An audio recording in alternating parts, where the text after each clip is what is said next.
Qısa və nəsihətli dastan. Bir qoca kişi hər günün sonunda çətinliklərdən dad fəryad edirdi. Dostu ondan soruşdu: "Bu qədər dərd nədir ki, ondan şikayətçisən?" Qoca kişi dedi: "2 dənə qırğı quşu varımdı, gərək onları ram edəm. 2 dənə dovşanım var, gərək onları gözləyəm ki, çölə getməsinlər.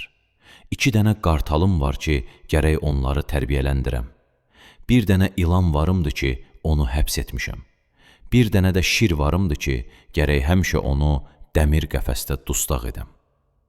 Xəstəliyim də vardı ki, gərək ondan qorunam və pəhrizində olam." Dostu dedi: "Nə deyirsən? Mənimlə zarafat edirsən? Məyər insan eləyə bilər ki, bu qədər heyvanları bir yerə toplasın və qorusun?" Qoca kişi dedi: "Zarafat etmirəm, amma acı və dərdli həqiqətdir.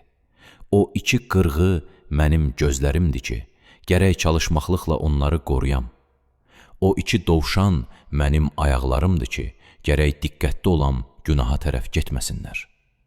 O 2 qartal mənim əllərimdir ki, gərək onlara işləməyi öyrədəm ki, öz xərcimi və başqa ehtiyaclı qardaşlarımın xərclərini hazırlayam. O ilan mənim dilimdir ki, gərək onu həbs edəm ki, olmaya ondan ləyaqətsiz söz baş verə. O şir mənim qəlbimdir ki, onunla həmişə döyüşləyəm ki, olmaya ondan şər işlər baş verə. Xəstəlik isə mənim cismim və canımdır ki, mənim diqqət və pəhrizimə ehtiyacı vardı.